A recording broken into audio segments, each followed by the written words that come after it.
Hello friend, welcome to back my YouTube channel. मेरे YouTube channel target vision में आप लोगों का बहुत बहुत स्वागत है। आज मैं आप लोगों को निबंध लिखने सिखाने जा रहा हूं, जो कि कैसे निबंध लिखें और कैसे 6 अंक प्राप्त करें। तो यदि आप इस चैनल को अभी तक सब्सक्राइब नहीं किए तो सबसे पहले चैनल को सब्सक्राइब करें और वीडियो पसंद हो तो लाइक करें, कमेंट करें और शेयर करें।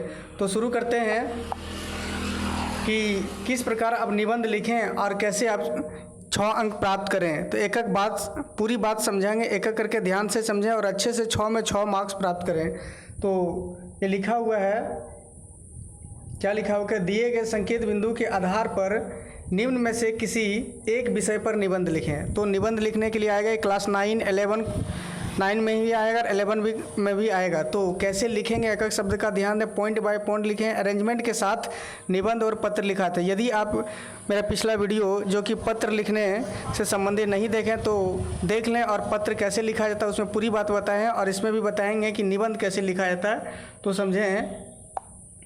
तो ये लिखा है कि किसी एक विषय पर निबंध लिखें। कितना शब्द में लिखना है? 150 शब्द में, 150 से 160 शब्द में लिखना है। तो 150 से 160 शब्द में लिखना है।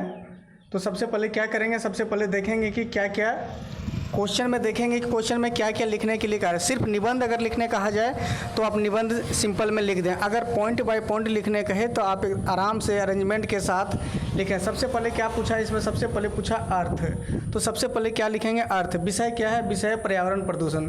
तो पर्यावरण प्रदूषण है। पर्यावरण प्रदूषण पे ही हमको पूरी बात लिखना है। सबसे पहले अर्थ लिखना। अर्थ क्या कहता है? एक पर्यावरणीय वैज्ञानिक का नाम दे देंगे। जैसे यहाँ लिखा हुआ है, ऑडम के अनुसार वातावरण के अथवा जीव मंडल के भौतिक, रासायनिक व जैविक गुणों के ऊपर जो हानिकारक प्रभाव पड़ता है उसे हम लोग क्या कहते हैं? उसे प्रदूषण कहते हैं। कहाँ पड़ता है? रासायनिक, भौतिक और जैविक गुणों के ऊपर जो हानिकारक प्रभाव पड़ता है उसे हम लोग क्या कहते हैं? उसे प्रदूषण कहते हैं। अन्य शब्दों में हमारे पर्यावरण की प्राकृतिक संरचना एवं संतुलन में उत्पन्न अवांछनीय परिवर्तन को ही हम लोग प्रदूषण कहेंगे। तो इससे प्रदूषण, ये हो गया अर्थ। ये क्या हो गया? ये हो गया अर्थ। नेक्स्ट पॉइंट चलते हैं। आप कहता है, यहाँ क्या कहता है? प्रदूषण के प्रकार। तो आपको सबसे पहले लिखना है प्रदूषण के प्रकार। सबसे पहला प्रकार क्या है? वायु प्रदूषण। तो वायु प्रदूषण होता क्या है? जीवाश्म ईंधन, कोयला, लकड़ी, खनिज तेल, पेट्रोल, कल कारखानों तथा वाहनों का धुआं वायु प्रदूषण पैदा करते हैं। इनके कारण वायुमंडल में जहरीली carbon dioxide, sulphur dioxide, carbon monoxide, nitrogen oxide, सीसा इत्यादि की मात्रा बढ़ जाती है, जिसे वायु प्रदूषण कहलाते हैं। नेक्स्ट, फर्स्ट पॉइंट था ये वायु प्रदूषण का। सेकेंड पॉइंट है जल प्रदूषण। तो जल प्रदूषण क्या होता है? कल कारखानों का कूड़ा कचरा तथा हानिकारक रसायन नहीं बल्कि जलाशयों में फेंकने, शहर की गंदगी व सीवर नदियों में बहाने, रासायनिक खाद तथा कीटनाशक दवाओं का प्रयोग करने, मृत जीव जंतुओं, मनुष्य के शव अथवा उनके अवशेषों को नदियों में फेंकने आदि के कारणों से जल को प्रदूषित करते हैं। तो ये था जल प्रदूषण, पर्यावरण प्रदूषण के ये दूसरा पॉइंट था जिसे जल प्रदूषण कहते हैं। तो कैसे जल को प्रदूषित करते हैं तो एक एक करके बताएं, बढ़िया से समझ लें और अच्छे से ध्यान में रखें। तीसरा पॉइंट है भूमि प्रदूषण। भूमि को कैसे प्रदूषित करते हैं समझें। रासायनिक खादों और कीटनाशक दवाओं का प्रयोग करने, शहरी गंदगी तथा कूड़ा करकट को खुला में फेंकने, कल कारखानों का अपशिष्ट पदार्थों व रासायनिक को भूमि पर फेंकने से भूमि क्या हो जाता है? प्रदूषित हो जाता है। तो इसे भूमि पर नहीं फेंके बल्कि एक ऐसे जगह पर फेंके जहाँ की भूमि को प्रदूषित नहीं हो। तो ये था तीसरा पॉइंट। अब चलते हैं पर्यावरण प्रदूषण के क्या कारण। तो कारण समझे। कारण, पहला कारण जनसंख्या वृद्धि। जैसे जैसे हमारी जनसंख्या में वृद्धि होती जा रही है वैसे वैसे पर्यावरण प्रदूषित होती जा रही है। तो क्या कहता है कि जनसंख्या में वृद्धि पर्यावरण प्रदूषण का एक मुख्य कारण, क्योंकि इससे प्रदूषक और प्रदूषण दोनों में वृद्धि होती है। परिणाम स्वरूप जहाँ एक और प्राकृतिक स्रोतों के त्वरित विदोहन से इनका तेजी से ह्रास होता है, तो इसे हम क्या कहते हैं? इसे जनसंख्या वृद्धि के कारण पर्यावरण प्रदूषण हो रहा है। तो पहला ये पर्यावरण प्रदूषण का कारण था। दूसरा कारण है स्रोतों के अनियंत्रित दोहन। स्रोतों का अनियंत्रित दोहन करते हैं जिसका स्रोत हम अच्छे से उपयोग नहीं कर रहे हैं, अर्थात जनसंख्या वृद्धि के तीव्र दबाव की वजह से स्रोतों जैसे भूमि, जल, वन, वायु, खनिज आदि का अनियंत्रित एवं विस्तृत उपयोग किए जाने से भी पर्यावरण प्रदूषण की समस्या भयावह रूप का धारण ले रही है, अर्थात हम लोग उपयोग सही ढंग से नहीं कर पा रहे हैं, जिससे क्या हो रहा है, हमारे पर्यावरण प्रदूषित हो रहे हैं। नेक्स्ट है आर्थिक विकास।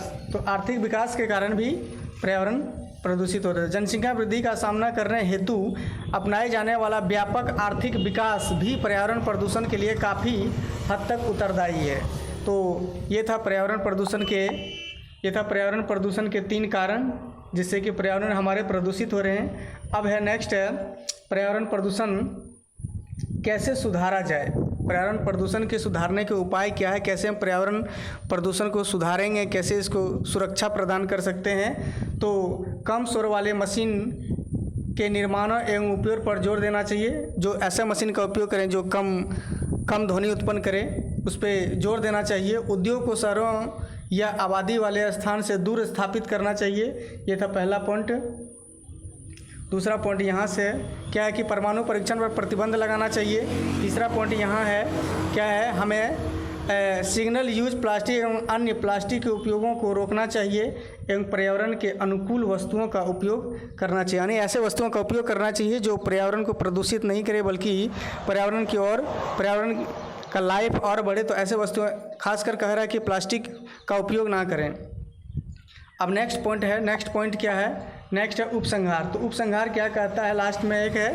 तो ये पूरी बात बता रहे हैं, एक करके समझें और अच्छे से मार्क्स प्राप्त करें। 6 में 6 अंक प्राप्त करें, जो कि एग्ज़ाम होने वाली है। तो उस एग्ज़ाम में आप 6 का 6 अंक पूरा प्राप्त कर लें, एक पॉइंट याद कर लें, जो कि अच्छे से परीक्षा में लिखें, तभी आपका फुल में फुल अंक मिलेगा। तो फिलहाल यहाँ कहता है उपसंहार क्या है, कहता है यदि हम मानव जीवन की चौमुखी उन्नत जाते हैं तो हमें पर्यावरण प्रदूषण की रोकथाम पर ध्यान देना होगा। प्रकृति ने हमें एक सुंदर स्वस्थ वातावरण प्रदान किया है। प्रकृति क्या किया है, सही बात है कि प्रकृति ने क्या किया, हमें एक सुंदर वातावरण प्रदान किया है।